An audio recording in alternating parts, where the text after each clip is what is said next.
केंद्रीय सड़क परिवहन एवं राजमार्ग मंत्री नितिन गडकरी 3 जुलाई को रातू रोड एलिवेटेड कॉरिडोर का उद्घाटन करने पहुंचेंगे। उद्घाटन को लेकर तैयारियां जोरों शोरों से चल रही है।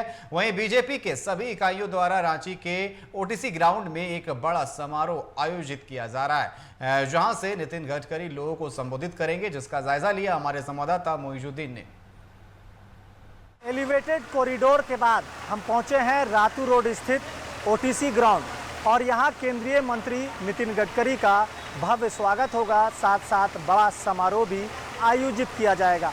इसके लिए जो तैयारियां हैं वो युद्ध स्तर पर की जा रही है। हमारे बगल की जो तस्वीर है, सबसे पहले यहाँ से शुरुआत करते हैं कि बड़े से जेसीबी मशीन के माध्यम से जो पिक्चर्स हैं वो लगाए जा रहे हैं। बड़े बड़े होर्डिंग्स, बैनर जो हैं वो यहाँ लगाए जा रहे हैं कार्यक्रम स्थल पर, और साफ तौर पर ये तस्वीरें बता रही है कि कार्यक्रम जो होगा वो भव्य रूप से होगा, क्योंकि जब केंद्रीय मंत्री का आगमन हो रहा है तो जाहिर सी बात है कि भारतीय जनता पार्टी के तमाम जो कार्यकर्ता पदाधिकारी इस कार्यक्रम में शरीक होंगे और इसके लिए बड़ी संख्या में लोगों की भीड़ होगी।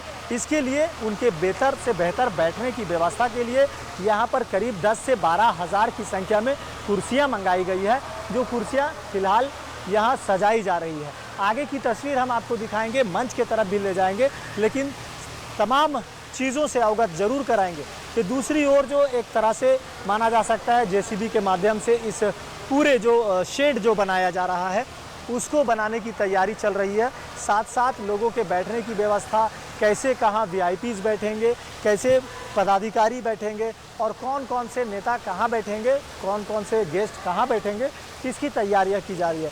मंच की तस्वीर भी हम आपको दिखाएंगे कि मंच भी लगभग बनकर तैयार है। सिर्फ वहाँ पर बैनर या पोस्टर जो होगा बड़ा वो लगेगा। इसके अलावा वहीं से केंद्रीय मंत्री अपना संबोधन देंगे और राज्य की जनता को, रांची की जनता को ये एलिवेटेड कॉरिडोर समर्पित करेंगे। तो कहीं ना कहीं माना जा सकता है कि इस राजधानी रांची में एक तरह से किसी बड़े सौगात से कम नहीं है। ये दूसरा जो केज है, दूसरा जो केबिन है, इस केबिन में भी लोहे की कुर्सियां लगाई गई है, यानी यहाँ पर भी करीब 150 से 200 लोगों के बैठने की व्यवस्था है। आगे चलते हैं, इसी तरह से इसके ठीक बाएं साइड में भी इसी तरह की कुर्सियां लगाई गई है। तो 150 और 150, 300 के आसपास सिर्फ आगे के श्रेणी में ही लोग बैठ पाएंगे। इसके अलावा हज़ारों की संख्या में पीछे लोग बैठेंगे। अब आपको दिखाते हैं मंच की तस्वीर। तो ये मंच है जो कि साफ तौर पर यहीं से नितिन गडकरी का संबोधन होगा और राज्य की जनता को ये एलिवेटेड कॉरिडोर समर्पित किया जाएगा।